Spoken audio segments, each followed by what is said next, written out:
Bonjour à tous, c'est Guillaume, bienvenue sur Astronaute. Alors dans ma dernière vidéo, j'ai parlé de l'imagerie du ciel profond et j'ai voulu mettre un point d'honneur à parler du tri des images, comme quoi il était vraiment très important de bien trier vos photos pour éviter que certaines ne viennent nuire à votre image finale. Aujourd'hui, on va parler d'une imagerie un petit peu différente, c'est l'imagerie planétaire et entre autres l'imagerie lunaire qui se fait exactement de la même façon avec la Lune ou avec les planètes. Alors tout d'abord, il faut bien comprendre comment marche l'imagerie planétaire, mais ce sera tout de suite après le jingle.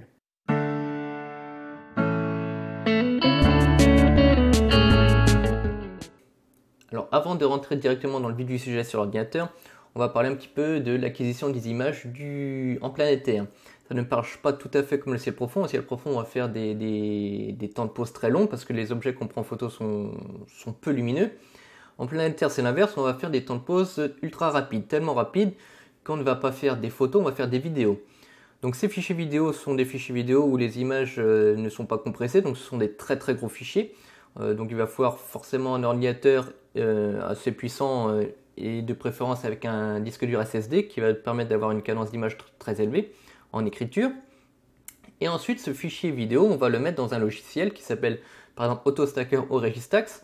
Je vous renvoie vers mon site www.astronaute.fr où vous pourrez retrouver des liens de téléchargement. Ce site n'est pas mis à jour en ce qui concerne le logiciel, donc si vous voulez les dernières versions des logiciels, check Google, vous retrouverez directement le site du créateur. Ensuite, ce logiciel, qu'est-ce qu'il va faire? Il va analyser toutes les images. Par exemple, on va avoir une séquence d'images de 2000 images, ce sera le cas avec la photo de la Lune qu'on va traiter aujourd'hui. Il va ensuite en définir un ordre de qualité, donc de la meilleure à la moins bonne. Et ensuite, on va lui définir combien d'images on veut garder sur ces 2000 images, par exemple 10, 20, 30%, ou alors un nombre d'images, 100, 200, 300 images sur les 2000. Il va ensuite les réaligner et les stacker. Donc c'est ce qu'on va voir tout de suite sur l'ordinateur et on y va maintenant. Alors pour commencer, on va lancer donc le logiciel AutoStacker 3. On va venir cliquer ici sur Open. Bon, il faut savoir que tous les paramètres, moi je les ai laissés à peu près d'origine, sinon vous n'aurez juste qu'à copier les paramètres que vous pouvez voir sur le logiciel. On va venir cliquer Open et on va venir ouvrir ici la séquence de la Lune. Donc comme vous pouvez le voir, la Lune ici est relativement verte. C'est tout à fait normal, c'est dû à la matrice de Bayer d'une caméra CCD couleur, entre autres CMOS ici. Donc c'est là ici 224 MC. D'ailleurs je vais faire prochainement une vidéo qui est vraiment consacrée aux couleurs de l'univers et comment on arrive à la représenter en photo. Alors ici ce qu'on va faire sur la Lune, on va créer une zone, donc vous pouvez le voir le carré vert ici, une zone d'étude. Donc on va ici plutôt sectionner une zone qui est un peu plus contrastée, ici c'est un peu trop noir. Alors il y a plusieurs méthodes, pour la Lune je conseille ici le surface, alors qu'en planète on va peut-être plutôt utiliser ici les méthodes planète. Alors dans le reste on va rien changer et on va cliquer analyse et maintenant il n'y a plus qu'à attendre que l'analyse se termine. A few moments later. Alors voilà, l'analyse de notre vidéo est terminée. Qu'est-ce qu'on va retrouver ici? Un superbe graphique qui nous permet une visualisation en fait de l'état de nos images, de toutes nos images de notre vidéo. Donc on peut voir ici, donc ça ce sont les moins bonnes et ici les meilleures. Donc on peut voir ici que ça se dégrade. On a à peu près 25% de nos images qui sont au-dessus d'une qualité définie à 50%. Donc c'est mieux d'avoir des images de plus de 50%. On va même diminuer un peu, en garder moins. Donc ça permet vraiment de définir à peu près combien d'images vous allez garder. Donc ici, on va cocher TIFF pour un enregistrement de notre image en format TIFF, c'est très important. Et ici, en fait, on va définir le nombre d'images qu'on va garder. Alors, comment ça marche ici? Alors ici, on va vouloir, par exemple, on va pouvoir mettre le nombre d'images réelles qu'on veut garder. Par exemple, on a une séquence de 2000 images, on va pouvoir en garder, par exemple, une centaine. Donc ça va nous créer ici un fichier stacké de 100 images. Mais par exemple, on peut voir aussi la différence qu'on a si on veut 200 images ou 300 images. Donc en fait, on peut créer plusieurs fichiers avec ici, par exemple, 200, ainsi de suite, 300 images. Et en dessous, c'est la même chose, c'est en pourcentage. Ici, par exemple, si on va garder 20% de nos images, ici, par exemple, 30%, et ici, par exemple, 50%. Donc, en gros, à la sortie du traitement, on va se retrouver avec une photo, 2 photos, 3 photos, 4 photos, 5 photos, avec des stacks de nombre d'images différents. Bon, ici, pour le tuto, on va en garder qu'une seule à 15 ou 20%. Allez, on va mettre 15%, ce qui me correspond à peu près, voilà, avec les meilleures images qui se trouvent ici sur le graphique. Moi je décoche toujours Sharpened, donc ça permet en fait directement en sortie d'avoir créé un traitement à l'image, mais on va voir qu'on va utiliser plutôt Registax. On décoche aussi RGB Alignment, ça on va le faire aussi avec Registax ou Photoshop, peu importe. Et on coche Save in Folder, ça va sauvegarder donc notre photo directement où se trouve notre vidéo. Mais vous pouvez très bien choisir un endroit où vous voulez sauvegarder votre photo. Ensuite on va passer donc sur la zone de l'image ici. Donc qu'est-ce qu'il faut faire ici? On va mettre des points d'alignement ici. Donc il va étudier ce point là pour vérifier à quel point l'image bouge pour pouvoir réaligner les photos pour pouvoir avoir un stack correct. Donc vous pouvez le faire en manuel. Moi je conseille d'avoir au moins 20, 30 ou 50 points. Ou alors vous pouvez le faire en automatique. On va clear ici. Donc ici vous venez sectionner des tailles de carrés différents. Comme là vous pouvez le voir. Donc, ou des tailles plus grosses. Bien entendu, plus vous mettrez de points et plus ce sera long en traitement. Donc si vous avez un ordinateur qui a tendance à ramer un peu, je vous conseille de les mettre en manuel sur une vingtaine de points ou une trentaine de points. Donc ici on va laisser par exemple ces points là. Donc comme vous avez pu le voir, ils se sont mis surtout sur la partie droite de l'image, tout simplement parce que c'est la partie qui est le plus contrastée et plus lumineuse. Les points ne vont pas se mettre au niveau des endroits qui sont les plus sombres.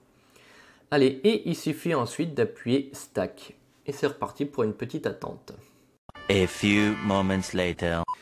Alors voilà, le processus est terminé. Donc on va retrouver un dossier qui s'appelle ici ASP15, donc qui correspond en fait ici à nos 15%. Si vous avez donné plus, voilà, si vous voulez plus de photos avec ici 30, 50, voilà, vous retrouverez autant de dossiers que d'images c'est voulu. Donc avec ici P30, P50, etc. Et on retrouve à l'intérieur donc notre photo qui est ici. Donc ce n'est pas fini, vous avez vu que notre image elle est verte et on n'a pas plus de détails qu'avant. Donc maintenant on va lancer le logiciel qui s'appelle Registax 6. Je vous rappelle, www.astronaute.fr, vous retrouverez ici ce logiciel et quelques autres d'ailleurs qui pourront peut-être vous intéresser. On ouvre donc l'image en faisant glisser, par exemple. Voilà. Et on peut voir donc d'ailleurs la petite frange noire à droite là qu'il faudra retirer dans Photoshop plus tard. Donc maintenant on va venir jouer sur ces petits onglets qui correspondent en fait aux wavelets. On appelle ça wavelet en anglais ou ondelet. Alors en fait ça correspond à des niveaux de détail dans l'image. Plus la couche est basse, ici la couche numéro 1, plus on va venir jouer sur les détails fins. Alors pour bien vous rendre compte, et là c'est uniquement pour votre culture générale, on va venir aussi l'ouvrir dans PixInsight. Et on a un petit script qui nous permet ici de venir voir exactement nos différentes couches d'ondelettes. Donc c'est vraiment pour voir sur quel détail on va venir jouer. Bon, c'est strictement optionnel, hein, vous pouvez directement jouer sur le curseur et voir à quoi ça correspond. Donc là c'est vraiment pour vous vous rendre compte à quoi ça correspond. Donc on va aller dans script, il me semble que c'est image analyse et ça s'appelle extract wavelet. Donc on va extraire les 6 couches. Donc là je mets 7 mais en fait c'est 6. Et voilà, on sort donc nos 6 couches. On retire celle qui ne sert à rien. Et voilà un petit peu sur quoi on joue. Donc on voit ici la couche numéro 1. Dans Registax ça correspond à cette couche ici. À ce curseur. Hop, pardon. Et bien on va venir jouer donc sur ces détails là de la Lune. Donc on voit que c'est quand même pas trop mal. Hop. Et ici, si on joue sur la 2, on joue sur ces détails-là, la 3 sur les détails, on voit que ça grossit au fur et à mesure. Donc celle qu'on va jamais utiliser, ou très très peu souvent, c'est les couches 6, 5 et allez, peut-être 4 à voir qu'est-ce que ça va donner en direct live. Donc première chose qu'on va faire, on va cliquer à un endroit ici, on vient ici Show, Processing Era. Donc là, c'est en fait, on va venir, le logiciel va uniquement faire une prévisualisation du réglage sur cette zone-là. Tout simplement parce que si on a des très grandes images, le logiciel va ramer un peu pour nous donner l'aperçu, donc autant réaliser que sur une petite zone et ensuite appliquer le traitement à toute l'image. Donc on va faire un RGB balance et on va faire un auto balance. On peut voir que notre image redevient grise normale. En gros la couleur de la Lune. Donc on va jouer ici donc sur le petit curseur wavelet. Vous pouvez voir que ça donne quand même énormément de détails. Alors, plus on va donner de détails et venir jouer sur ce curseur, plus le niveau de bruit dans l'image va monter. Donc on peut venir ici créer un denoise, donc en fait on a une diminution du bruit directement avec ce petit onglet. Et ici en fait ça va venir donner une force au curseur. Plus vous allez monter ça, plus la force du curseur sera fort. Donc après maintenant c'est trouver une balance entre les deux pour ne pas être trop bruité et d'avoir les détails qu'on a envie. Donc on va jouer un petit peu comme ça, on va mettre un petit peu du détail en 2. Alors là je fais un petit traitement rapide, là ce sera vraiment à votre juger et à comment vous aimez vos images. Une fois que vous considérez votre image bonne, il va falloir cliquer Do All. Cette fois ça va appliquer le traitement à toute l'image. Et quand le traitement est terminé, comme ceci, vous n'avez plus qu'à la sauvegarder. Alors une petite astuce, vous pouvez toujours redonner un petit peu de dynamique dans Photoshop à votre photo. Donc c'est ce qu'on va voir un petit peu tout de suite. Donc je vous conseille, et c'est pas un conseil, il faut faire comme ça, c'est enregistrer votre image au format TIFF en 16 bits. Tout simplement parce que vous n'allez pas compresser votre image et perdre de l'information. Donc on va la renommer. Hop, voilà. Et on va venir ouvrir notre nouvelle image dans Photoshop. Comme ceci. Ensuite, dans Photoshop, on va venir recadrer pour enlever les bandes noires. Comme ceci. Et on va tout simplement faire une petite courbe pour redonner un petit peu de dynamique à notre image, un petit peu de contraste. Et voilà, donc on a notre photo de la Lune que vous pouvez réenregistrer donc ou en format TIFF ou en format JPEG si vous voulez les partager sur les réseaux ou alors sur Internet. Alors maintenant, on va parler un petit peu de mosaïque lunaire. Alors, comme je vous ai expliqué, la mosaïque lunaire, lors de l'acquisition, il faut faire en sorte que les différentes vidéos se superposent à peu près de 15-20% de l'image pour pouvoir ensuite créer la mosaïque sous Photoshop. Sinon, si vous n'avez vraiment qu'Ara, il ne va pas savoir la faire.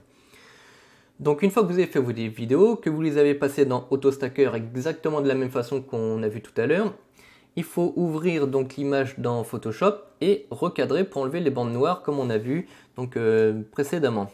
Je sais que Registax vous permet via une case à cocher de supprimer directement ces bandes noires. Dans AutoStacker, j'ai pas trouvé, ou en même temps j'ai pas trop cherché parce que je fais rarement quand même de mosaïque lunaire.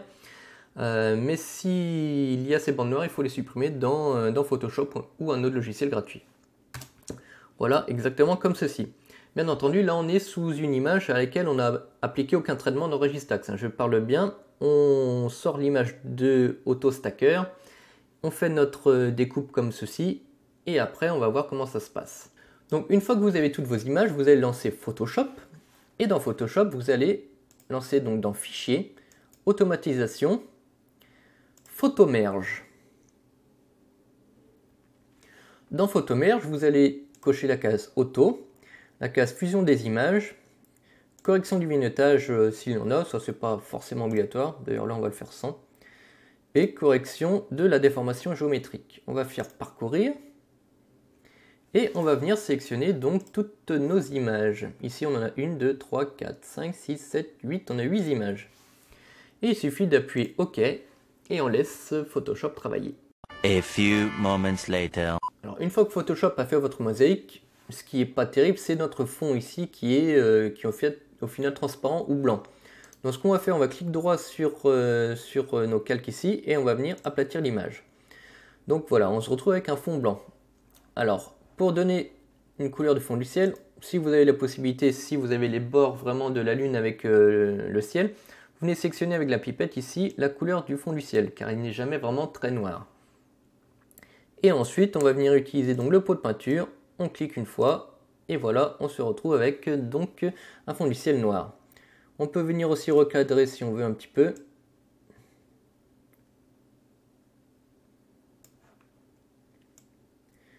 Moi, je suis pas très fan des bords souvent, donc ça permet de supprimer ces petits bords qui sont pas terribles. On a pu entrer. Voilà, donc notre mosaïque est terminée. Cependant, l'image elle est toujours verte et on n'a redonné aucun détail. Donc maintenant on va la sauvegarder. Donc on fait fichier, enregistrer sous. On va la sauvegarder. Donc je vais supprimer celle que j'ai déjà faite. En TIFF, très important, toujours en TIFF 16 bits. On enregistre. Et maintenant, on va relancer Registax. Une fois que vous avez lancé Registax, on va ouvrir donc l'image qui correspond donc à notre mosaïque. Et on va réappliquer un traitement exactement comme on l'a fait tout à l'heure, donc avec des wavelets et une balance des blancs. Donc voilà, on se trouve sur l'image, donc on va faire un petit traitement rapide, donc on va refaire une balance automatique des blancs. Et on va venir ici jouer sur les ondes LED pour donner du détail à notre image, exactement comme on l'a fait tout à l'heure. Bien entendu, il y a un tas d'options que je ne montre pas ici, comme par exemple un denoise complet, donc c'est pour enlever le bruit de l'image. Bon, moi je le fais souvent plutôt avec le denoise ici, mais bon, il faut savoir que ça existe.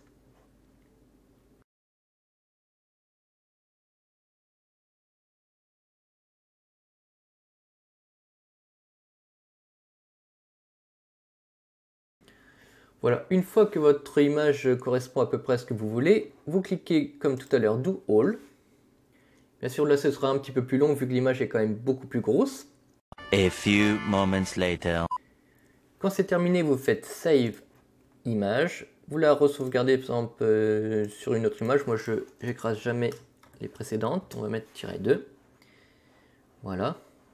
Et ensuite, rien ne vous empêche de la réouvrir sous Photoshop. Et venir donc lui appliquer par exemple une petite courbe. Comme tout à l'heure sur notre précédente image.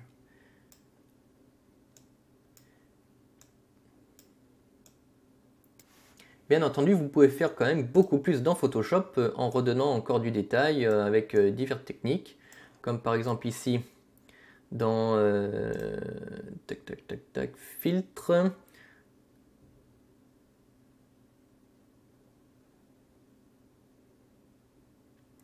renforcement et accentuation. Vous pouvez venir ici accentuer encore plus les détails. Et voilà, il y a un tas de choses encore possibles. Voilà, ce tutoriel est terminé. J'espère qu'il vous aura appris à comment traiter les images de la Lune et comment réaliser une mosaïque. N'oubliez pas, vous avez mon site astronaute.fr et n'hésitez pas à vous abonner. Je vous souhaite un bon ciel à tous et au revoir.